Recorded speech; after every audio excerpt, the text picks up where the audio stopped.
vocês estão vendo o capítulo 4 do livro de Apocalipse, mas eu queria, você não precisa ir até lá, eu vou citar o versículo, tá, de Filipenses, conhecido de todos, está isso no capítulo 2, tá?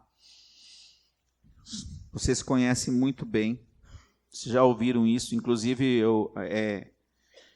tanto Filipenses como Colossenses, eles nos impressionam por causa de alguns versículos que nos intrigam, como Paulo descreve o Messias, né? De sorte que haja em vós o mesmo sentimento que houve em Cristo, versículo 5. Jesus, que sendo em forma de Deus, não considerou ser igual a Deus e ao qual deveria se apegar. Mas a si mesmo se esvaziou, tomando a forma de servo, fazendo-se semelhante aos homens, e achando em forma de homem, humilhou-se a si mesmo, sendo obediente até a morte de cruz. Pelo que Deus o exaltou soberanamente e lhe deu o nome que é sobre todo o nome, que todo o joelho que estão nos céus, na terra, debaixo da terra, no inferno, no Hade, no Geema. É isso eu traço aqui, tá? Significado, tá? E toda a língua confessa que Jesus Cristo é o Senhor, para a glória de Deus Pai. Vou deixar vocês em abertos para vocês depois entenderem, tá? Então, nós queremos falar um pouquinho de um livro que nós estamos dando para os irmãos, e uma cena que me faz muito é essa cena aqui. Nós estamos no capítulo de número 4 do livro de Apocalipse. Muito mais do que nós dissermos a forma como os seres humanos pensam ela, né? Nós temos grandes homens que a gente considera, como Hernandes Dias Lopes, como Nicodemos, como Marcos Granconato, Rodrigo Mussolini, até o Paulo Júnior, né? Outros que são da preferência dos irmãos aqui, que têm coerência com a palavra de Deus, né? São pessoas que têm opiniões distintas sobre o que realmente vai acontecer com esse livro, que chamamos de Apocalipse. Mas eu queria exaltar esse livro porque ele tem me trazido para mim, pessoalmente, uma mudança de jeito de pensar sobre esse livro. Você tem que estar se situando no ano entre 92 e o ano 96 da era cristã, no reinado de Domiciano, um imperador romano extremamente cruel com os nossos irmãos daquela época. Como foi Nero entre o ano 56 e o ano 70, que Nero usou a queima de Roma e a desculpa dos 4 bairros que ficaram em pé, dos 14 bairros que tinha em Roma, que ficaram em pé, eram os bairros dos cristãos. Botou a culpa nos cristãos por ter sido destruído aquilo lá. Perfeito? Então, baseado nisso, nós gostaríamos de trocar um pouquinho e vermos que esse livro conta a história de pessoas que estão diferentes de nós. Eu e você estamos literalmente tranquilos até demais. Não somos ofendidos porque somos cristãos diretamente. Mas sabemos que, e eu queria te mostrar, quando o apóstolo, que esse é o homem que mais teve o privilégio de ir ao que a gente chama de terceiro céu, e ele descreve, eu queria citar esses 2 textos e deixar umas perguntas no ar, lá no final, para eu e você pensar, e tirarmos aquela ideia de que nós olhamos para o Apocalipse como se fosse acontecer amanhã. Pode ser que possa acontecer aqui a 1000 anos. Porque Deus não deu nenhuma data nesse livro, especificamente falando. Muitos de nós gostam de usar um texto que está no capítulo 9 do livro de Daniel, a partir do versículo 25, como base de sustentação de alguns fatos que iriam acontecer agora. Tá? mas não vamos entrar no mérito do que a gente chamamos de pré-milenismo, amilenismo e essas coisas todas. Eu quero só contar a oportunidade que o apóstolo João esteve, o último dos apóstolos vivos, que viveu com o Messias, que conviveu aquele reinado do Messias. E ele está agora olhando o lugar mais importante que existe em qualquer situação no universo, no mundo, seja no multiverso, que agora de vez em quando aparece mais um, inventando mais um tipo de teoria, porque quando olhamos lá para cima parece que tudo cai quando coloco mais um aparelho diferenciado para funcionar. Capítulo 4 do livro de Apocalipse. Depois dessas coisas eu olhei e vi que estava uma porta aberta nos céus, e a primeira voz que ouvi, como um som de trombeta, falando comigo, disse: sobe para aqui e te mostrarei as coisas depois dessas que vão acontecer, ou que vêm acontecer. Imediatamente fui arrebatado em espírito. Ele saiu em espírito e foi arrebatado em um trono, estava posto no céu, e alguém assentado sobre o trono. O que estava assentado, a aparência semelhante de uma pedra de jaspe e de sardônia, e ao redor do trono havia um arco íris, aspecto de semelhança de esmeralda. Então é mais ou menos o que você está vendo ali, tá? Para te dar uma ideia. A gente não consegue e não é visível. E mesmo João não vê Deus propriamente dito, tá? Então você está vendo quem está sentado no trono? Deus. Ao redor do trono também haviam 24 tronos, e vi assentados sobre os tronos os 24 anciões vestidos de branco, que tinham nas suas cabeças coroas de ouro. Esses 24 anciões, questão teologicamente falando, são os 12 patriarcas do Velho Testamento e os 12 apóstolos do Novo Testamento, formando todo o conjunto do que nós chamaríamos de todos os salvos em Cristo, desde Gênesis capítulo 3, versículo 15. Então, eles são uma representatividade, eles não são um ser em si, mas eles representam a coletividade da igreja de Cristo, nos tempos e espaços. Até alguns irmãos discutem, né? Conversando com um irmão ontem, a respeito disso, que ele acredita que a igreja começou lá em Gênesis, né? Na verdade, a igreja, quando eu e você fomos colocados, ela começa no livro de Atos. Então você está vendo o lugar mais importante que existe de todos os lugares que existe no universo, ou fora do universo. Nós estamos vendo João vendo Deus.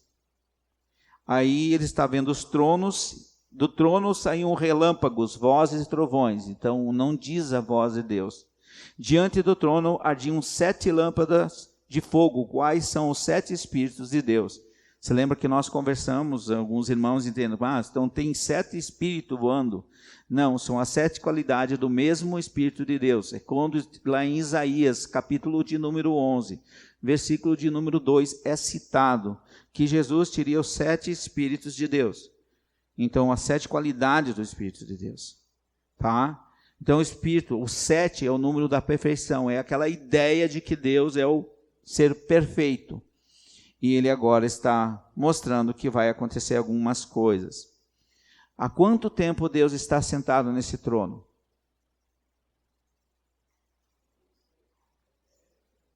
Sempre. Ele sempre esteve lá.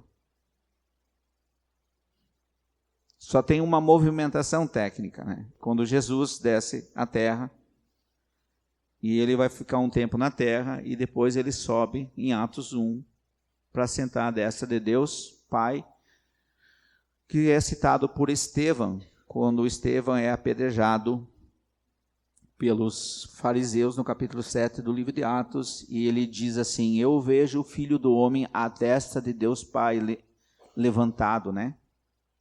Então, onde Jesus está sentado hoje? À destra de Deus Pai. Isso ele falou para os seus discípulos no livro de João.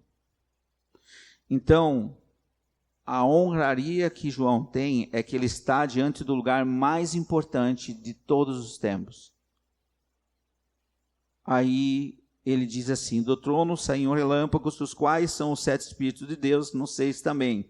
Também havia diante do trono como um mar de vidro, semelhante ao cristal, ao redor do trono, um ao centro de cada lado, 4 seres viventes, cheios de olhos por dentro e por fora. Os 4 famosos seres viventes. Quem olha o livro de Ezequiel, lá no capítulo 1, e alguns textos dentro de Ezequiel, vai perceber, ou Isaías, capítulo de número 6, quando os seus serafins de 6 asas dizem: Santo, Santo, Santo é o Senhor vosso Deus. Então, você está vendo uma imagem, ou seja, uma ideia de como João viria aquela cena sendo do primeiro século. É o jeito dele olhar o universo naquele tempo. E nós, hoje, olharíamos de um outro jeito. Nós, às vezes, realmente, cada época pensa que é o final dos tempos. Mas, por que tudo isso? Por que essa necessidade toda? E dizia: o primeiro ser vivente é semelhante ao leão, o segundo ser vivente ao touro, ao terceiro tinha o rosto como o de homem, o quarto era semelhante a uma águia voando. E aqui vem um parêntese para os irmãos. O leão é a representação do rei. Livro de Mateus. Jesus é citado como rei. Mateus faz questão de ensinar e dizer para os judeus: olha, Jesus é o Messias, ele é da descendência de Abraão. Aí você vê o segundo animal, o touro, o animal doméstico mais usado, o servo. Representa o livro de Marcos. Porque nós usamos, inclusive na fase 1, usamos o livro de Marcos, que mostra a servidão de Jesus, o servo, quando João Marcos escreve, sobrinho de Barnabé, esse livro. Aí nós vemos o outro que lembra o homem. Quem que lembra o homem? Lucas.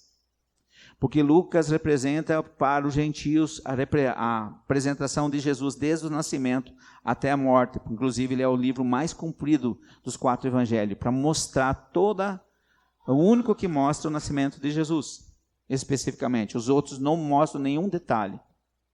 A águia, o livro de João. O rei o ser que está acima de todos. A divindade de Jesus. Se vocês querem ver. E esses 4 seres viventes representam a totalidade de todos os animais existentes. Mas o incrível é que ele diz assim: os 4 seres viventes tinham cada um 6 asas, que nem os querubins do capítulo 6 do livro de Isaías. E ao redor e por dentro estavam cheios de olhos. A ideia de olhos é que ele pode ver em tudo ao mesmo tempo. Ou seja, onisciência. Onipresença, vocês podem ver tudo que pode, né? Cheio de olhos, não descansam nem de dia e de noite, dizendo: Santo Pai, Santo Filho, Santo Espírito Santo. É esse o significado, por isso que ele diz: Santo, Santo, Santo. Se um testemunho de Jeová ouvisse isso, provavelmente já estaria querendo sair desse ambiente, saindo correndo para o lado de fora, porque Jesus para ele é um Deus menor. É um pequeno Deus, que foi usado somente para uma finalidade: ser o cordeiro para ser imolado. Santo, Santo é o Senhor Deus e Todo-Poderoso, aquele que era, que é e o que há de vir. Vocês notaram que João, ele só está falando da glória daquele lugar impressionantemente grande, que é o lugar mais santo, o melhor lugar que um ser humano poderia estar. Qual é esse lugar? Na presença de Deus. Quando os seres viventes davam glória, honra e ações de graças ao que estava assentado sobre o trono, o que vive para todo sempre, os 24 anciões prostravam-se diante deles assentados sobre o trono e o adoraram, e os que vivem para sempre. E eles lançavam suas coroas diante do trono, dizendo: Digno és, Senhor nosso e Deus nosso, de receber a glória, a honra, o poder, porque tu criaste todas as coisas e por tua vontade existem e foram criadas. Você está vendo a servidão da igreja, né? Você está vendo a servidão dos salvos, de que tudo, irmãos, completamente tudo foi criado por Ele. Às vezes a gente tem uma tendência natural de esquecer essas verdades. E observe que os 24 anciões, as suas famosas, né? O que eles vão fazer? Eles vão jogar o quê? Vão dar para quem? Quem que é digno de honra e glória aqui? Porque eu e você fazemos a obra do Senhor. Quer ver? O irmão passou perto, bateu lá, eu acho que foi o Douglas, né? Capítulo 2 do livro de Efésios, versículo 10. Está escrito lá o quê? As obras que de antemão foram preparadas para nós fazermos. Nós não fazemos nenhuma obra para Deus e que Deus já não sabe o que nós íamos fazer para Ele e já estávamos preparadas. Então você está vendo o lugar mais importante. Gostaria de estar lá? Então João está mostrando o lugar mais santo de tudo, tá? Nós vemos uma porta no céu, o trono de Deus, os 24 anciões, os 4 animais, o lugar mais impressionante que Paulo pode ter até ido, mas ele não nos revela no texto dos livros dele, né? O lugar onde Deus está, né? Uma figura do antigo. Quis botar algumas figuras para os irmãos. E notou que ele fala da bacia de bronze, do mar de vidro, que era uma representação do templo do rei Salomão, um grande mar, onde os sacerdotes lavavam as mãos e os pés para poder entrar no tabernáculo, para se apresentar diante de Deus. Tudo isso representa aquele templo lá fora.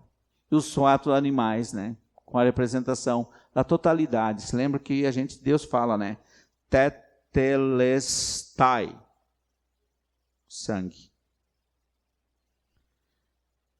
E o que eu acho lindo desse aqui, que eles fizeram o quê? O livro de Apocalipse é um livro tipicamente de adoração a Deus. Mais do que um livro de tragédias. Ele quer mostrar para nós que nós deveríamos estar mais adorando a Ele, glorificando a Ele, estar mais amando Ele, porque Ele é digno de todas as coisas. E eu e você aqui, a maioria quer saber se é pré-milenismo, pós-milenismo, não sei o que, isso e aquilo, e nós estamos ali. O negócio é ver sangue na tela, né? Por exemplo, os gafanhotos que saem do abismo, né? Cujo ferão ataca. Não, é um helicóptero. Não, eles não viram um helicóptero na época, porque não existia. Vocês estão vendo uma carta de amor que João escreve da ilha de Patmos, qual ele ficou preso por causa disso. Ele era preso por causa da palavra. Ele diz assim, né? Eu fui arrebatado, eu, João, capítulo 1, não precisa até lá. Eu, João, irmão vosso, companheiro convosco nas aflições.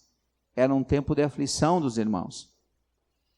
É muito fácil, nós temos só aflições psicológicas, assim, às vezes, que não envolvem situação de perseguição física, que anda você se escondendo.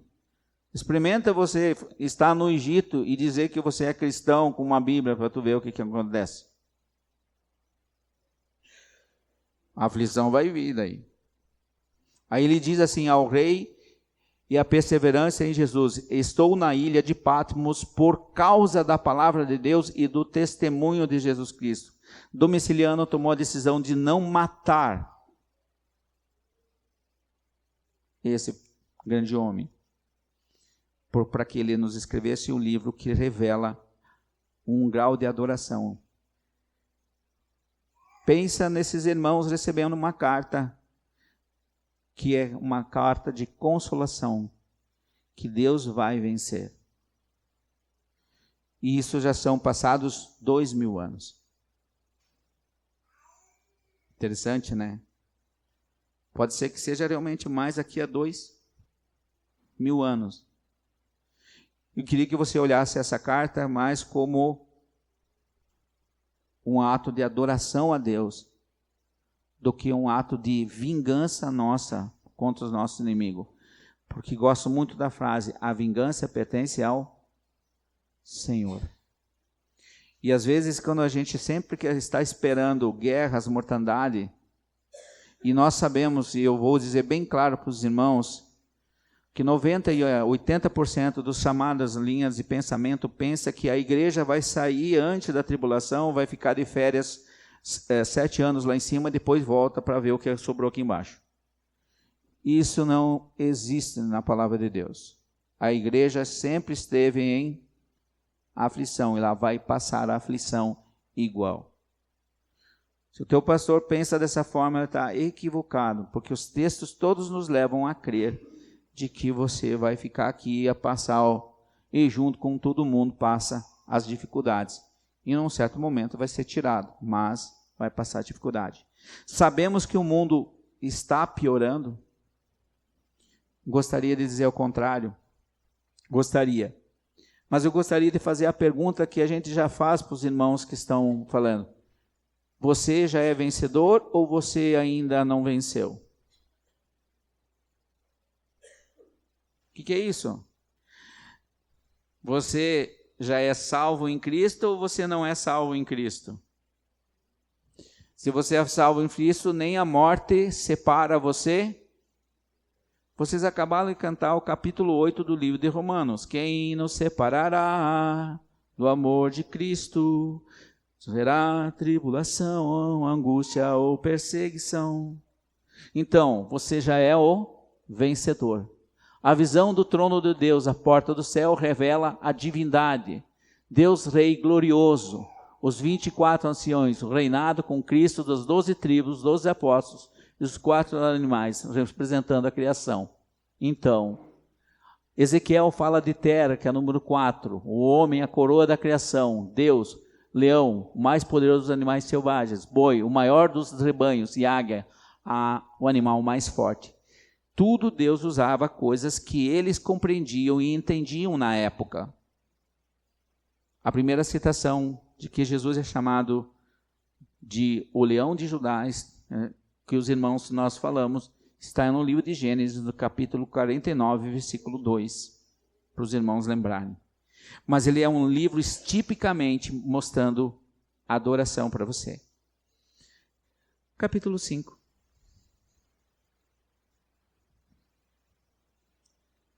Não se preocupe, nós não vamos ler todos, tá? Até o final do 22. Vamos ficar no 5 mesmo. Mas daí eu vou fazer umas perguntinhas para os queridos irmãos, tá? Olha só.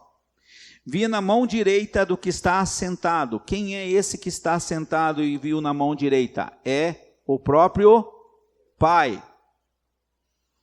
Um livro. Ele diz assim, sobre o trono, um livro escrito por dentro e por fora, selado com 7 selos. Então, vocês não temos um tipo de livro assim que nós botamos o selo aqui. Mas nós temos algo parecido com aquele que é um rolo, um pergaminho. E eles selavam com o selo real, então ele está segurando na mão direita. Agora o foco era a mão direita de Deus Pai, mostrando que ele tem um livro escrito por dentro e por fora. Ou seja, a totalidade de tudo o que vai acontecer está nesse livro. Ele não tem nenhum detalhe a mais fora. Apesar que Deus deixa os detalhes na questão dos relâmpagos. Vi também um anjo forte brandando com grande voz. Quem é digno de abrir o livro e de lhe romper os selos? Não é Deus Pai que fala isso. É um grande anjo que tem e fala e pergunta. Quem é digno de abrir esse livro? Aí vem aquilo que... E ninguém no céu, nem na terra, foi achado digno. O que é digno, pessoal? Alguém que tem a honra e tem a capacidade de ter o brilhantismo de poder abrir um livro que vocês têm que tirar da mão de quem? De Deus. Quem é que tira da mão de Deus? Ninguém. Então tinha que ser alguém digno, ao ponto que eu abrir o livro para olhar. Eu chorava muito porque ninguém for achado de abrir o livro, nem ler, nem de olhar para ele. Então, não tinha nenhuma capacidade. Eu, João, comecei a chorar. E agora um dos anciões diz assim: todavia um dos anciões me disse: não chores, olhe, o leão da tribo de Judá, a raiz de Davi, venceu para abrir o livro e seus 7 selos. Então agora nós temos alguém capaz de abrir o livro. O filho pode abrir o livro, que nada mais é que um pergaminho. O modo como nós escrevemos livros é recente, né? A impressora tem mais de 500 anos até agora, né? Com Gutenberg, né? E vemos lá, e ele disse assim, ó, que então vi no meio do trono e dos 4 seres viventes e entre os anciões em pé um cordeiro, como havendo sido morto. Lembra do lugar? A cruz. E tinham 7 chifres e 7 olhos, que são os 7 Espíritos de Deus, enviados por toda a terra. Então, como se o evangelho tivesse sido espalhado por tudo. E o que são chifres? É a representação de poder, autoridade, né? O animal sempre usava o chifre, os machos se batem com o chifre, mostrando que ele tem força e poder. Nas brigas, porque esse era um animal comum para eles. 7 olhos, né? Então, até vou botar aqui, porque o pessoal vai começar... O livro com 7 selos, selo de Judá, e daí nós vamos ver um animal assim, ó, né? Vamos ver se aparece aqui. Ou não tem mais, olha lá. Ó. Muito esquisito o animal, né? Que está na tela, né? Estranho, né? Por que 7 olhos? A totalidade, ou seja, eu vejo tudo. Eu sei de tudo. É tão maravilhoso quando aquela mulher samaritana resolve tirar a água ao meio-dia e Jesus diz quem ela é. Jesus não ocupa ela do que ela é, mas ele diz quem ela é. E ela diz: o senhor é profeta?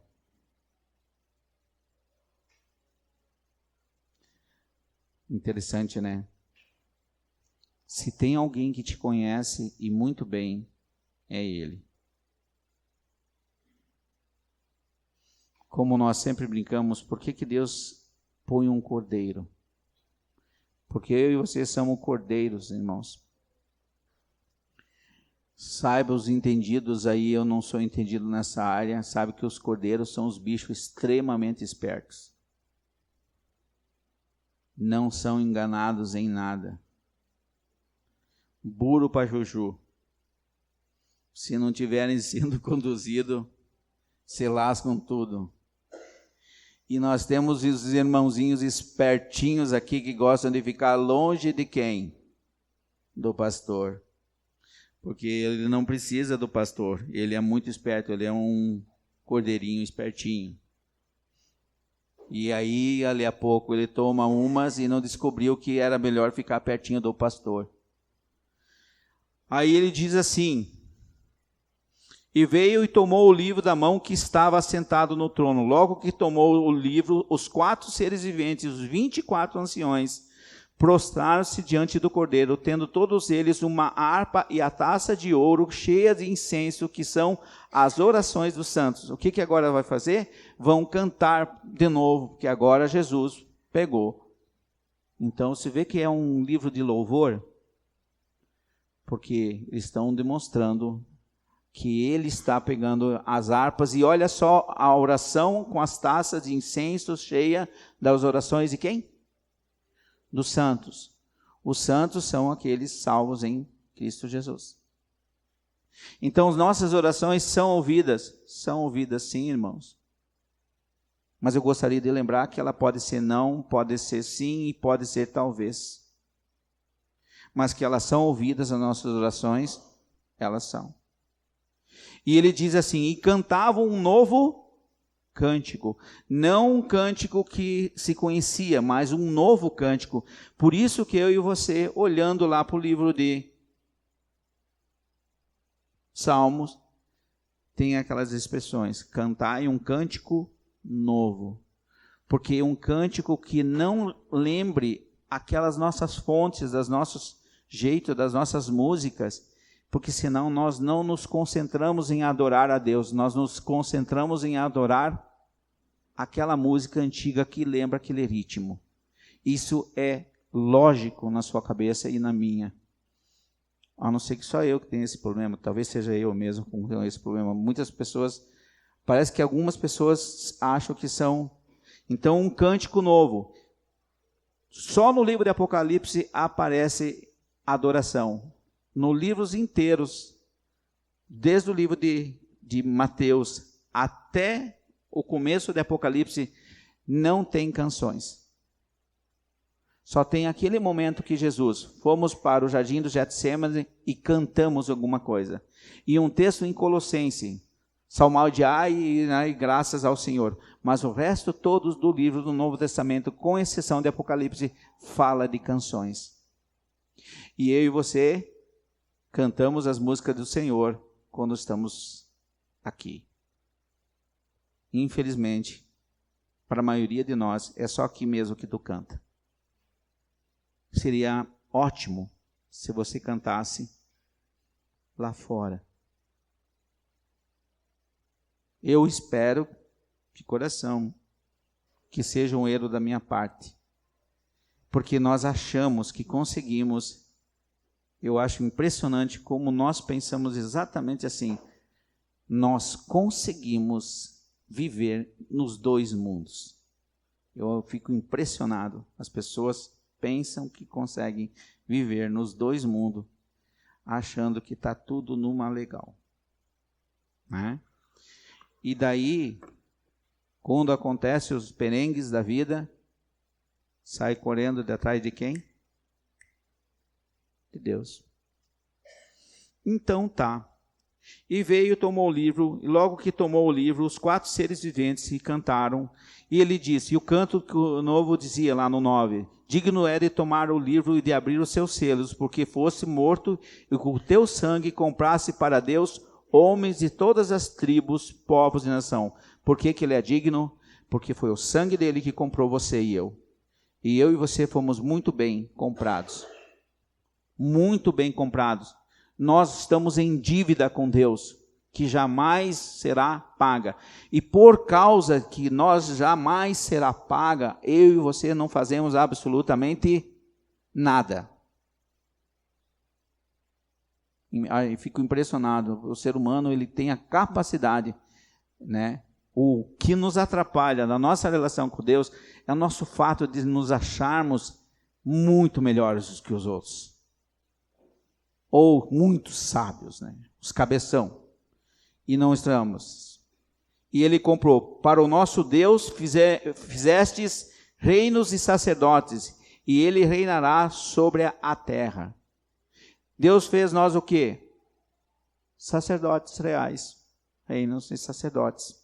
Então eu olhei e eu vi uma multidão de anjos ao redor do trono, de seres viventes, dos anciões, e o número deles eram milhões de milhões e milhares de milhares. Então agora você está, além de vendo aquele momento lá, você está vendo a humanidade inteira. Você está literalmente assistindo o livro de Apocalipse, capítulo 20, de um outro ângulo.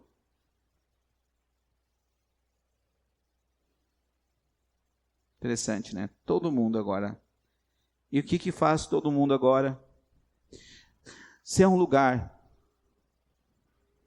que nós devemos estar, seria aqui. Proclamando com grande voz, digno é o Cordeiro que foi morto de receber poder, riqueza, sabedoria, força, honra, glória e louvor. Todos esses itens que são citados aqui, até o que nós fazemos, nem a nós mesmos nos pertence. Porque foi Ele que fez você, criou você do nada, como diz lá em Gênesis 1. A terra era informe e vazia. É uma maneira de dizer que não existia nada. Ok? E ele é a riqueza, a sabedoria, o poder. Onde nós achamos esse cara? É Jesus. Então ouvi toda a criatura que está no céu, na terra, debaixo da terra, no Hades, no inferno, no Geema, no Seol, no sepulcro, essa é a palavra que quer usar, no mar e todas as coisas que nela há dizerem, ao que está assentado sobre o trono e ao Cordeiro, seja o louvor, honra e glória e poder para todo sempre. Por isso que eu pedi para vocês, nós lermos Filipenses capítulo 2. Todo o joelho vai se dobrar, nos céus, na terra, todo mundo, e dizer realmente que Ele é o Senhor dos senhores. Você veja o privilégio que João está demonstrando e mostrando que tudo está na mão de Deus. E a gente olha Apocalipse, cadê a guerra, a matança? Os irmãos queridos do primeiro século estavam em aflição mais do que nós aqui. E eles precisavam de alguém usado por Deus escrevesse que a vitória é do Senhor. E ele está mostrando um livro de louvor ao Senhor, mais do que um livro de guerra e de matança. Sim, Deus vai fazer as coisas, e já começou há muito tempo as coisas a acontecerem, sim.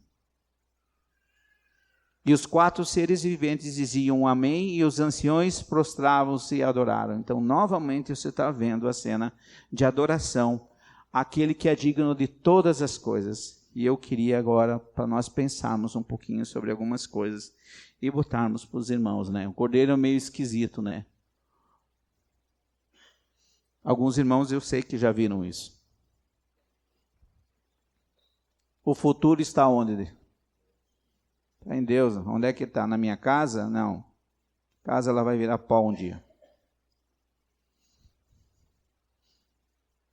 Qual é o lugar da palavra de Deus na nossa vida?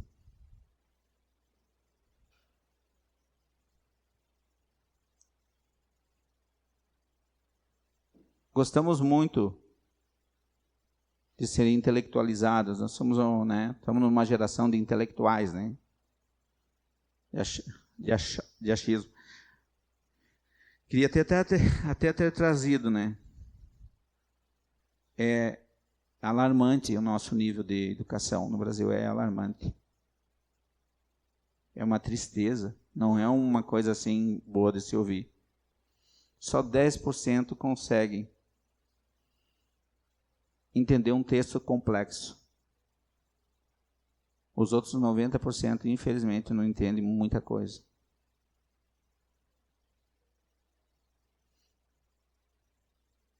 Nós estamos deixando que o nosso inimigo em comum e a nossa vida pacatinha, nós não queremos aprender a nada a não ser o trivial da nossa vida.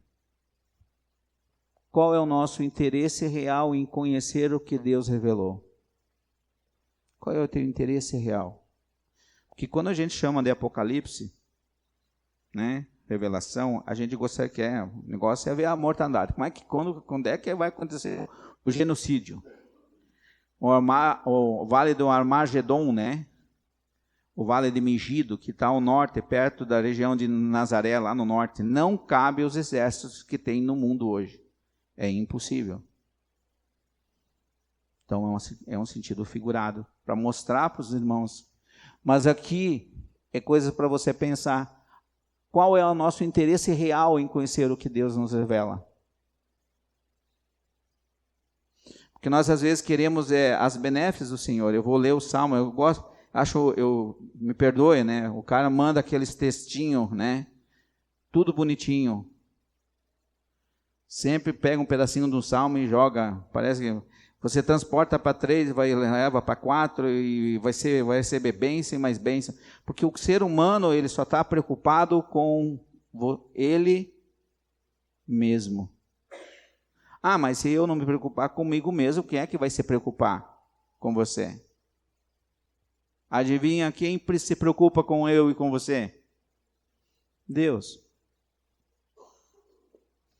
2. O reino é do nosso Senhor. Considere o Senhor rei de fato. Alegria, esperança, modo de vida. Já vi mais alegria naquelas carrocinhas que os caras carregam aqueles fardos para levar lá no pessoal do Verde Vida. Eu já vi gente, aqueles coitadinhos lá, que a gente fala, acha que é coitadinho, cantando uns hinos antigos, né? Tem gente que queria estar no teu lugar, porque apesar do dinheiro que tem, não tem uma família tão legal como a tua. Não despreze a família que Deus te deu. Você tem alegria? Ah, eu sou de Jesus. Tudo sofrendo, está tudo ruim, está tudo uma porcaria, não está dando certo. Até um modo de vida, né? Nunca tão alegre. Quando chega para cumprimentar, parece que acabou, o cara, acho que tomou o limoeiro inteiro, não sei, alguma coisinha, né? Em vez de pelo menos começar, que nem eu assisti um filme ontem, né? Ele começou a sorrir forçadamente, né? Mas daí ele vai aprender a sorrir com o tempo. Aí o que nós vemos, olha só, o domínio sobre a criação é do nosso Senhor. Esse negócio que tsunami, esses efeitos naturais, são tudo natural e é obra do acaso, eu acho que estamos com um problema de entendimento sobre as coisas que acontecem. Aquele tsunami que matou mais de 300 mil pessoas na área da Índia, um dos povos mais idólatras que tem mais de 200 milhões de deuses. Por que Deus fez isso? Ah, Deus não pode, Deus é proibido, Deus é um maldoso, nós somos tudo bonzinho. Porque os terremotos e as coisas estão acontecendo, a frequência está aumentando? Está, é como um dor de parto. Ah, não, são eras do gelo, de 100 mil anos, a cada 100 mil anos tem essa movimentação. Aí estudam as barras de gelo lá e dizem essas coisas. Tudo que acontece no planeta Terra é vontade de Deus. Alguma dúvida quando Elias ora para Deus para não chover em Israel durante 3 anos e meio? O que acontece com Israel durante 3 anos e meio? Não choveu. Não estou dizendo para você fazer isso, tá? Por favor, não comece a ficar louco, né? O que eu estou querendo dizer é que tudo que está ao nosso redor funciona e é poder de Deus funcionando. Essa questão do natural, de que tudo é uma naturalidade, eu estou querendo dizer, a redenção atingirá também a criação. Capítulo 8 do livro de Romanos, se não me engano, né? A natureza geme pelas mudanças, para a gente estar bom de novo. Então, Deus tem domínio sobre tudo. Tudo está acontecendo como Ele quer? Sim. Não é obra do acaso. As coisas não acontecem por acaso. Previsão do tempo é apenas previsão, mas é Deus que determina quando vai chover, quando vai fazer, quando vai fazer as coisas, tudo ao redor. Teve até uma brincadeira, quem sabe, do livro de Números, que o cara pediu para Deus, agora eu quero que o Senhor faça, como é que é?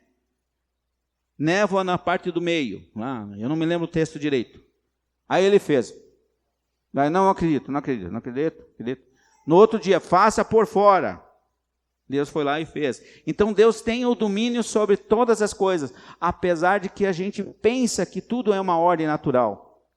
E Deus botou o mundo ao nosso favor porque nós podemos modificá-lo, ele, né? O Senhor é o Senhor do tempo. Deus que age em minha vida e é Deus que age no tempo e em toda a história.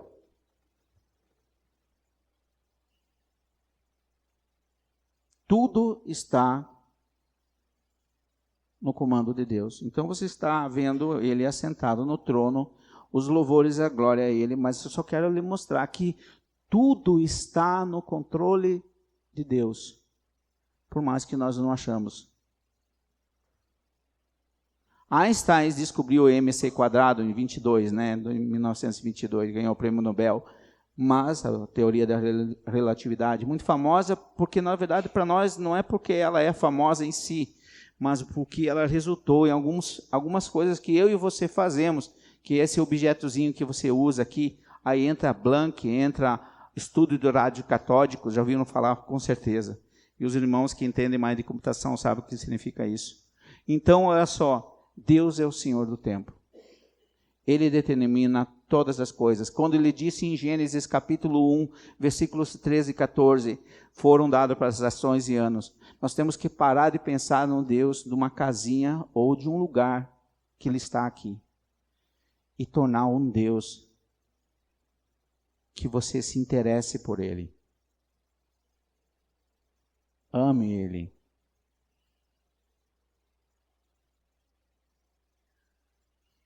Você saiu do vazio. O Cordeiro de Deus, né, a figura do filme do Mel Gibson, os meus pecados estão perdoados? Estão perdoados os seus pecados, sim.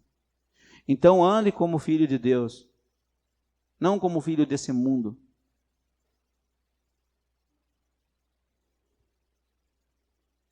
Usando Filipenses, Efésios capítulo 2, versículo 10, lá, né, as obras que antemão Deus preparou para nosso uso. Deus botou o Filho dele na cruz do Calvário, não por nada. Eu e você fomos comprados. Então você está vendo uma cena de glorificação. Alguém tem dúvida? Eu não tenho dúvida nenhuma que eu vou me dobrar com tranquilidade aos joelhos e louvar ao Senhor Deus. Louvar Jesus. Porque Ele é o meu dono, meu proprietário.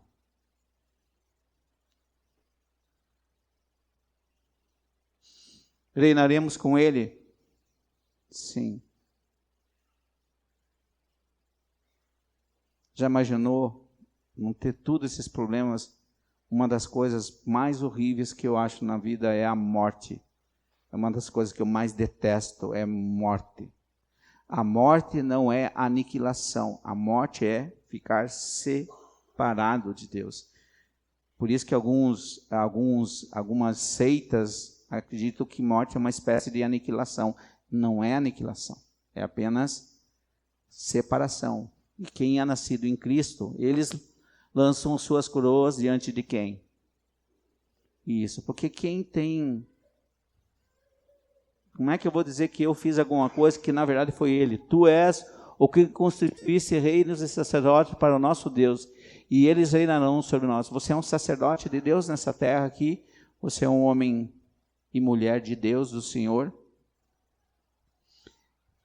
Tu vê o que você vê num livro tão bonito, tão maravilhoso, tão bem escrito, do apóstolo João, para reforçar o coração daqueles irmãos preciosos do primeiro século que estavam em angústia.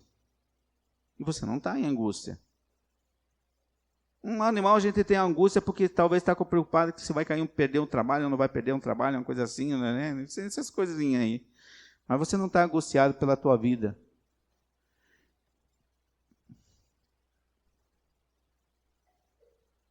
É hora de adoração. Uma das coisas que melhor eu e você podemos fazer é adorar Deus. E o que você está fazendo quando você está cantando para Deus? Estou preocupado com o outro porque eu não estou achando que ele está cantando. Estou preocupado, não vou cantar porque a minha voz não é bonita. Né? Isso é meramente orgulho. Nós devíamos esgualepar a nossa voz aqui, no modo de dizer, porque nós devíamos dar adoração ao Deus. Um modo de adorar é botar a nossa vida à disposição do Senhor. É o nosso ato de adorar Ele também, é o nosso ato de orar para Ele, o nosso ato de fazer essas coisas. Afinal das contas, é a pergunta que a gente faz para nós mesmos.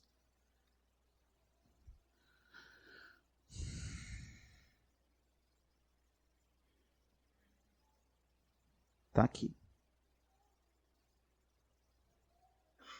Então, você viu o capítulo 4 e o capítulo 5, o lugar mais impressionante que um ser humano pode estar.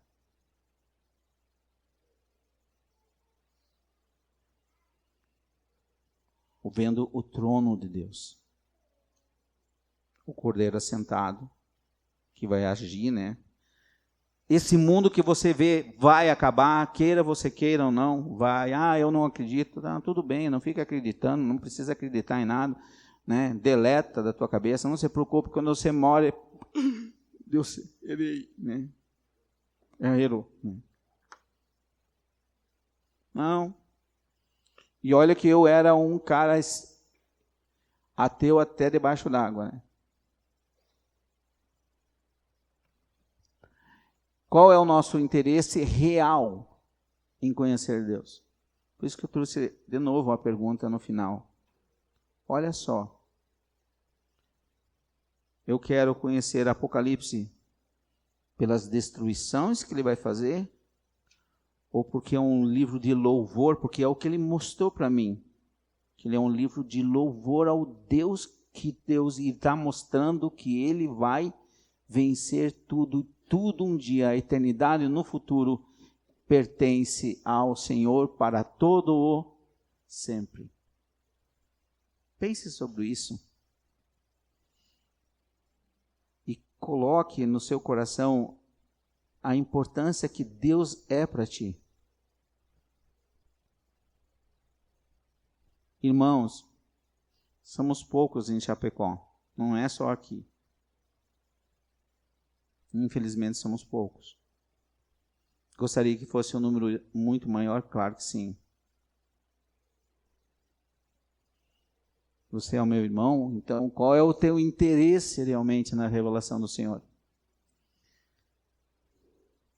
Eu trouxe aqui, mas o Gomes só ficou lendo o capítulo 4, o capítulo 5, não deu detalhe aqui, né? Faltou aquela palavra que ele não descreveu, que eu gostaria de saber o que é. Vai pesquisar, vai estudar a palavra. É isso que a gente faz. Então, é isso que eu queria deixar para os irmãos como mensagem e trazer ao coração de que Deus está, tudo é regido por Ele. E a gente tem que parar de ficar longe dele. Nós temos que ficar mais próximo a Ele. Eu gostaria de dizer que é sempre nós que ficamos longe. Deus nunca está longe. Então, qual é o lugar da palavra de Deus na sua vida? Domingo que vem, agora vai chegar o livro no carro. Vou deixar no carro até domingo que vem, né? Para mim não me esquecer quando eu vim aqui de novo. Né? Para que eu esqueça. E para de pensar em ficar bravo comigo e fique bravo com você, porque é você que está fazendo errado, tá? Eu sei o que eu estou fazendo errado, porque Deus também me ensina junto com você nessa lição. Né? Eu também estou apanhando. Amém?